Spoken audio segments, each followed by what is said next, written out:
ஆனால் எந்த அளவுக்கு எதிர்பார்க்குறீங்க விஜய் வருகையை? ஆனால் எங்கள் தளபதி இங்கே வராரு, எங்கள் மாவட்டத்துக்கு வராரு. எங்கள் தளபதியோட சேர்ந்து எங்கள் செங்கோட்டையன், அவர் செங்கோட்டையன் இல்லை செங்கோட்டை, அவரும் சேர்ந்து மாசு காட்ட போகிறோம். நீங்கள் 18ஆம் தேதி தெரிக்க விட போகிறோம். கண்டிப்பாக நீங்கள் அதை நீங்கள் இதே மாதிரி வந்து லைவில் நீங்கள் பார்த்து தெரிஞ்சுக்குங்க. எந்த அளவுக்கு எதிர்பார்க்குறீங்க உங்கள் ஊருக்கு? ஆனால் எந்த அளவுக்குன்னா எதிர்பார்ப்புங்கிறது எங்களுக்கு வந்துட்டு சொல்ல முடியாத அளவுக்கு இருக்குண்ணா. எங்களுக்கு எதிர்பார்ப்புனா எங்களுக்கு இந்த இடம் பூரா நிறைஞ்சு வழியணும்.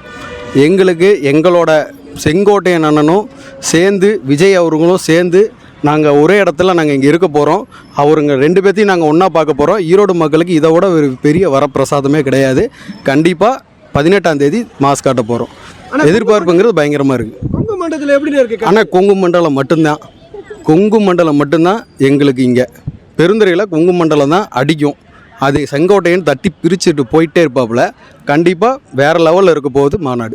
செங்கோட்டையனோட அரசியல் அனுபவம் தாவேக்காவுக்கு பயன்படுதா? ஆனால் கண்டிப்பாக பயன்படுதுண்ணா, கண்டிப்பாக பயன்படுது. அவர் எவ்வளோ பெரிய ஜாம்பவானு, அவர் எப்படி வந்துட்டு எந்த மாதிரி அவர் யூகம் வகுப்பாளர் எங்களுக்கு கிடச்சிருக்காரு. அதுவே ஒரு மிகப்பெரிய மாசு தான் எங்களுக்கு. அந்த மாதிரி ஒரு யூகம் வகுப்பாளருங்கிறது அவ்வளோ பெரிய ஆண்ட கட்சியிலேருந்து எங்களுக்கு அவர் கிடச்சிருக்காரு அப்படிங்கிறது அது மிகப்பெரிய எங்களுக்கு வரப்பிரசாதம் தான். ஆனால் இப்போ உதயநிதி விஜய்னா எப்படி யாருன்னு சொல்லுவீங்க? ஆனால் விஜய் தான், கண்ணை மூடிட்டு விஜய் தான். ஏன்னா உதயநிதி அவர் குடும்ப அரசியல்வாதி. ஓகே, அனுபவம் இருக்கா? விஜய்க்கு அனுபவம் இல்லை. எப்படி பார்க்குறீங்க அதை? ஆனால் அவருக்கு அனுபவம் இருக்குன்னு எப்படி நான் சொல்கிறீங்க? ஃபேமிலியாக அவங்க அரசியல்வாதியாக இருக்காங்க இல்லையா? ஆனால் ரைட்டுண்ணா, அவருக்கு என்ன அனுபவம்? அவரும் வந்துட்டு அரசியல்வாதி அப்படின்னு சொல்கிறீங்க. அவர் வந்துட்டு அரசியல் குடும்பத்திலேருந்து வர்றதுக்காக அவரும் வந்துட்டு ஒரு துணை முதலமைச்சராக இன்றைக்கி இருக்கார். அது நாங்கள் முதலமைச்சராக எங்கள் தலைவரை நாங்கள் எதிர்பார்க்குறோம், அவ்வளோதான். அவர் வந்துட்டு இப்போ நேற்று வந்தவர் தான். இப்போ அது சொல்லலாம், அவரும் வந்துட்டு நடிச்சிருக்காரு, படங்கள்லாம் நடிச்சிருக்காரு. அவரும் வந்துட்டு இன்றைக்கி துணை முதலமைச்சராக தமிழ்நாட்டில் இருக்கார். எங்களோட தலைவரும் நாளைக்கு முதலமைச்சராக நாங்கள் எதிர்பார்க்கோம். ஆனால் உங்கள் கொங்கு மண்டலத்துக்கு விஜய் அவர்கள் வராரு, உங்களுக்கு எப்படி இருக்குது? ரொம்ப சந்தோஷமாக இருக்குது. எங்கள் அண்ணன் வர்றது எங்களுக்கு ரொம்ப மகிழ்ச்சியாக இருக்குது. நாட்டுக்கு நல்லது செய்யணும், தன்னோட உழைப்பில் இருக்க எல்லா பணத்தையும் விட்டுட்டு மக்களுக்கு நல்லது செய்யணும் வராரு. அதுக்காண்டி ரொம்ப சந்தோஷமாக இருக்குது. ஆனால் சில பேர் தற்கொலைன்றாங்களே, தற்கொலைன்னு சொல்கிறவங்க அவங்க சின்ன வயசில் எப்படி இருந்தாலும் சிந்திச்சு பார்த்தாங்கன்னா அந்த வார்த்தை வெளியே வராது. பிறக்கும் போதே எம்எல்ஏவும் எம்பியாவும் இங்கே வரல இல்லை, வந்து வார்டு வீடு எல்லாம் தான் வந்திருக்காங்க. நாங்கள் இப்போ தானே ஆரம்பிச்சிருக்கோம். அவங்களுக்கு ஏற்றாப்புல நாங்களும் வளர்ந்து வந்துடும். அதை தற்கொலைன்னு சொல்கிற தன்னை கண்ணாடியில் பார்த்துட்டாங்கன்னா அவங்களுக்கு தெரிஞ்சிடும் தற்கூரி யார் அப்படின்னு. அவங்களுக்கு நல்லாவே தெரிஞ்சிருக்க வாய்ப்பு இருக்குது. அனுபவம் இல்லாதவர்கிட்ட எப்படி ஆட்சி கொடுக்குதுன்னு கேள்வி வருதுல்ல, அது எப்படி பார்க்க? அப்படி பார்த்தா மனுஷன் வாழவே முடியாது. பிறந்திருந்து எல்லாத்துக்கும் அனுபவம் தேவைப்பட்டதுன்னா பிறந்து 50 வருஷத்தில் வாழவே முடியும். இப்படி பண்ண முடியாதுல்ல. பிறந்து ஒவ்வொன்றா தான் வளர்ந்து வளர முடியும். அரசியல் என்பது எல்லாத்துலேயும் அரசியல் இருக்குது. நான் பேசுகிறது அரசியல் இருக்குது, நீங்கள் மைக்கை பிடிக்கிறதுல அரசியல் இருக்குது. நீங்கள் வந்து ஏன் கேட்குறீங்க? நாட்டுக்கு என்ன செய்வார் தானே கேட்குறீங்க. அது உங்கள் அரசியல் தானே. நான் உங்களுக்கு சொல்கிறது அரசியல் தானே. இப்போ கட்சி தொடங்கி வந்தால் மட்டும் அரசியல் என்ன அனுபவம்னா கேள்வியே தவறாக இருக்குல்ல. கொள்கை இல்லாத கூட்டம் முடியல. கொள்கை இல்லாத கூட்டம்னா திருடுறதே கொள்கையாக வச்சுருக்க திமுக இருக்கிற கொள்கை இல்லாத கூட்டத்துக்கு எங்களுக்கு இருக்கிற மக்களுக்கு என்ன தேவையோ அதை செய்கிறன்ற நினைக்கிறது எங்கள் கொள்கை. அவ்வளோதான். செய்கிறத சொல்லணும். இல்லை நான் அங்கேருந்து அதை இறக்கிடுவேன், இங்கேருந்து இதை கொண்டு குடிச்சிடுவேன்னா சொல்லக்கூடாது. என்ன தேவை மக்களுக்கு, அடிப்படை என்ன தேவை, தண்ணீர், ரோடு வசதி, படிப்பறிவு, அது என்னென்ன தேவையோ அதை செய்யணும். சும்மா என்னத்தையாவது ஒன்று நம்ம வாயில் வருது நம்ம சொல்லிடுவோம், 10,000 கொடுத்துருவோம். இப்போ பீகார் அரசில் 10,000 கொடுத்தான், இந்த அடுத்து சொல்லிடுவாங்க. அதிமுக அடிச்சு நாங்கள் 10,000 தரோம் 2 லட்சம்னு சொல்லுவாங்க. மக்கள் ஏமாந்து ஓட்டு போட மாட்டாங்கல்ல. இப்போ எல்லாம் மெச்சூரிட்டி இல்லை. இப்போ நினச்சி பார்த்தீங்கன்னா டிஎம்கே ஏடிஎம்கே ரெண்டுமே மிகப்பெரிய பொருளாதார கட்சி. அது 2 லட்சம் கோடி வச்சுருக்கு, இது 3 லட்சம் கோடி வச்சுருக்குன்றாங்க. இங்கே ஒன்றும் இல்லை. எங்கள் அப்பா சாதாரண டிரைவர், அவர் இறந்துட்டார். நான் கட்சிக்கு வந்து உழைக்க வர்றேன். அப்போ எனக்கு இருக்கிறது எம்எல்ஏ பையன் வர்றான். இப்படி இங்கே யாருமே இல்லை. யாரையா சொல்லி பாருங்கள் எம்எல்ஏ பையன் இருக்கான்னு கேட்டால் ஆதவ அர்ஜுனா அதெல்லாம் மேலே இருக்கிறவங்க அவங்க இருக்க வழி நடத்த போது நாங்கள் வழி நடத்த முடியும். அது அந்த இடத்த இப்போ நாங்களே சின்ன பையனை ஒரு கட்சி எடுத்து நடத்த முடியாது, நடத்துறதுக்கு வாய்ப்பும் இல்லை. அது அதனால் கொஞ்சம் கொஞ்சமாக தான் எல்லோரும் வளர முடியும். ஆனால் கண்டிப்பாக முதலமைச்சராக கண்டிப்பாக வாய்ப்பு இருக்குது. மக்கள் நினச்சா முடியும். பர்சன்டேஜ் தான் வருவார், முதலமைச்சர் வர வாய்ப்பு இல்லை. அது யார் வேணால் என்ன வேணால் சொல்லலாம். பர்சன்டேஜ் யார் வேணால் என்ன வேணால் சொல்லலாம். மக்கள் நினைக்கணும், மக்கள் மனசில் இருக்கணும் இல்லையா? ஒரு மக்கள் நான் நினைக்கிறேன், நான் ஓட்டு போடுவேன், எங்கள் அண்ணனுக்குன்னு ஓட்டு போடுறேன், என் ஒய்ஃப் நினைக்கிறாங்க, என் தங்கச்சி, எங்கள் அம்மா, என் பிள்ளை எல்லோரும் நினச்சா ஓட்டு விழுக போகுது. 10 பேர் வேணால் நான் விவாத மேடையில் உட்காந்து பேசலாம். விஜய் வரமாட்டார், 7% 3%. அவன் வெறும் வாய்க்கு வாடகைக்கு வரக்கூடாது. வாயை வாடகை கூட்டுட்டு பிழைக்கலாம், இந்த காரை வாடகை விட்றான், இந்த இடத்த கூட வாடகைக்கு தான் வர்றாங்க. அந்த மாதிரி என் உடம்பே வாடகை கூட்டு பிழைக்கிறேன் பேசுகிறதுல இங்கே ஏற்றுக்க முடியும். மக்கள் நினைக்கணும். 6.5 கோடி பேர் ஓட்டு போடுறாங்க இல்லையா? இப்போ இளம்பாக்காளர் வர்றாங்கல்ல, அவங்க ஓட்டெல்லாம் யாருக்கு போகும்? அவங்களுக்கு போக வாய்ப்பு இல்லைல்ல. நடக்கும்போது நடக்கிற பார்ப்போம். Election result தெரிஞ்சிடும்ல. சீமான்லாம் கடுமையாக விமர்சிக்கிறாரு. ஏங்க அவர் புரோக்கருங்க இருந்தாலும் அண்ணன் தான் மரியாதையாக சொல்லி அவர் மிகப்பெரிய புரோக்கர். ஒரு எம்எல்ஏ நிப்பாடிச்சு அவனை வச்சு ஏடிஎம்கேல 1 கோடி ரூபா காசு வாங்கிட்டு பிழைக்கிற புரோக்கர் தானே. ஏன்னா நீங்கள் மண்ணுக்கு பேசு, விண்ணுக்கு பேசு, யாருக்கும் பேசு, மக்களுக்கு பேசு. மக்களுக்கு தானே பேசணும். சும்மா புறம்போக்குத்தனமாக பொய் வாயில் இன்னது வரதில்லை அன்னது வரல எல்லாம் பொய்யை பேசி பிழைக்கிற முதல்ல எங்கள் அண்ணன் சீமான் தான்.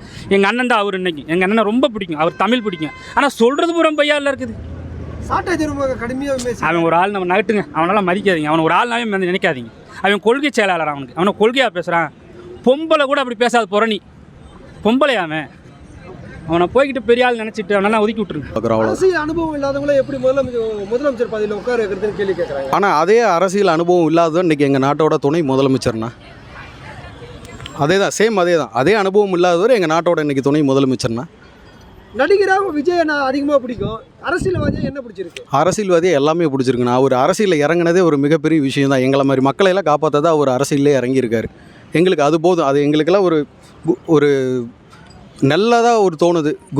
எங்களை காப்பாற்ற ஒருத்தர் வந்து எப்படி இருக்கும்? நாங்கள் இக்கட்டான சிலமையில் இருக்கும்போது எங்களை ஒருத்தர் காப்பாற்ற வராரு அப்படின்னா எங்களுக்கு எவ்வளோ ஆனந்தமாக இருக்கும். நீங்கள் ஒரு பிரச்சனைகள் இருக்கும்போது உங்களை காப்பாற்ற ஒருத்தர் ஓடி வரும் மாதிரி எங்களுக்கு அது விஜயனா வர்றது எங்களுக்கு அப்படி இருக்குது. 70 ஆண்டு கால ஆட்சி அதை வீழ்த்த முடியும் நினைக்கிறீங்களா? உறுதியாக வீழ்த்திடுவோம். அதே மாதிரி தான் 70 ஆண்டு கால ஆட்சி. அவங்க ஒரு கூட்டம் போடுறாங்க. விக்கிரவாண்டி மாநாட்டில் பார்த்துருப்பீங்க, எல்லா மாநாட்டிலையும் பார்த்துருப்பீங்க. நாளைக்கு இந்த இடம் பாருங்கள், ₹1 காசு கொடுக்காம நிறைய போகுது. இது தமிழ்நாட்டு வரலாற்றில் யாருக்கும் நடந்தது கிடையாது.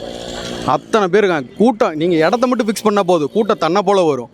அது எந்த அரசியல் உங்கள் மனசாட்சியை தொட்டு சொல்லுங்கள், எந்த அரசியல்வாதிக்கும் இந்த மாதிரி கூட்டம் கூடாது.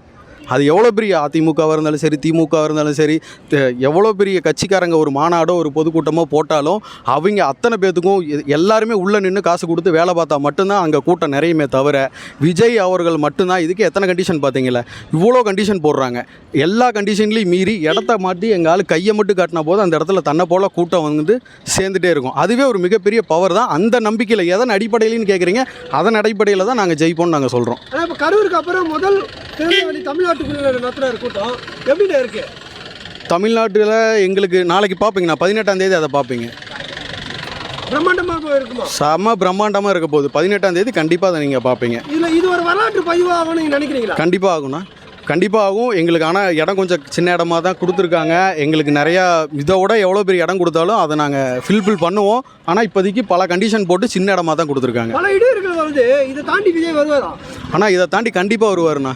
இடையூறுங்கிறது நம்ம பார்க்காத ஒன்றும் இல்லை, கண்டிப்பாக வருவார். கொள்கை இல்லாத கூட்டம் அப்படின்றாங்க. ஆனால் கொள்கை இருக்கிறவங்க நம்மளை இப்போ எப்படிண்ணா வச்சுருக்காங்க? எப்படி வச்சுருக்காங்க?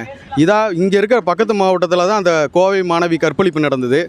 இப்போ பெண்கள் கொள்கை கூட்டம்னு சொல்லிட்டு இப்போ ஒன்று நடத்துகிறாங்க. அந்த இது போடுறாங்க. வேஸ்ட்டு தானே. என்ன இப்போ கொள்கையை வச்சு எங்களையெல்லாம் நாங்களாம் நல்லா இருக்கோமா? நாங்களாம் நல்லா இல்லை. கொள்கை அப்படிங்கிறத தாண்டி எங்களை எந்த அளவுக்கு அவர் பார்த்துக்க போகிறாரு, நாங்கள் எந்த அளவுக்கு இனிமேல் நல்லா இருக்க போகிறோம் அப்படிங்கிறதுல தான் களமே இருக்குது. நன்றி. ஆனால் விஜய் அனைத்து மக்களுக்குமான அரசியல் பண்ணுறாரு. ஆமாம் பண்ணுறாரா? இப்போ ஒன்று சொல்கிறேன் கேளுங்க. 3 மதம் பிராந்தம் மதம். ஒரு மதத்துக்கு நீங்கள் சொல்லிவிட்டு இன்னொரு மதத்துக்கு நீங்கள் சொல்லிட்டீங்கன்னா அது என்ன ஆகும்? அதுதானே இப்போ தலித் அரசியல் திருமாவளவன் சொல்கிறீங்க, நீங்கள் படையாட்டி கட்சினா ஐயாவை சொல்கிறீங்க. இப்படி ஒவ்வொரு ஆளாக பிரித்து வைக்கிறீங்கல்ல. இப்போ ஒரு கருத்தை நாங்கள் வைக்கிறோம், அந்த கருத்தை நீங்கள் இஸ்லாமியருக்கு எதாவது திருப்பி விட்டுட்டிங்கன்னா புரியுதுல உங்களுக்கு? அப்புறம் இந்து ஓட்டுக்கு திருப்பி விட்டுருங்க. அப்புறம் கிறிஸ்துவனுங்கிறீங்க அண்ணனை. நீங்கள் 3 விதமாக பிரிக்கிறீங்க. நாங்கள் எல்லாம் சமம்ன்றோம். பிறப்புக்கு எல்லா உயிருக்கும் சமம்ன்றோம். இதை விட பெரிய என்ன கொள்கை வேணும் உங்களுக்கு? வேறு என்ன வேணும்? வேறு எதாவது இருக்கா? இல்லை. ஆனால் சில விஷயங்களுக்கு விஜய் வாய் திறக்க மாட்டேங்கிறாரு. அவன் வாய் திறக்கணும், இவன் வாய் திறக்கணும் தேவையில்லை. எங்களுக்கு தெரியும், எங்கள் கட்சி தலைமைக்கு தெரியும் எதுக்கு சொல்லணும், எதுக்கு சொல்லக்கூடாது, எது எப்படின்றது எங்களுக்கு தெரியணும். நாங்கள் என்ன சொல்லணும், அவன் சொல்லணும் எங்களுக்கு அவசியம் இல்லையே. இப்போ எனக்கு டிஎம்கே கட்சி இப்படி சொல்லணும்னு நான் நினச்சா சொல்லுவாங்களா? தலைமை சொல்லுமா? ஸ்டாலின் வரணும்னு சொன்னால் வருவாரா? வரமாட்டார்ல. அவங்க நினைக்கணும்ல. எங்களுக்கு என்ன தெரியும்னா அது எங்களுக்கு தெரியும். எப்போ சொல்லணும், எப்படி முறையாக சொல்லணும் எங்களுக்கு தெரியும். ஆனால் உங்கள் தொகுதிக்கு விஜய் வராரு, எப்படின்னு இருக்கு? ரொம்ப சந்தோஷமாக இருக்குண்ணா. இன்னும் 2 நாளில் பார்ப்பீங்க என்ன இங்கே நடக்க போகுது. கூட்டம் வந்து அலமோதி வரும். எல்லாரும் கட்டுக்கோப்பாடு இருக்கிறோம். நாங்கள் நிர்வாகிகள் எல்லாரும் வெற்றி நிச்சயம்ண்ணா.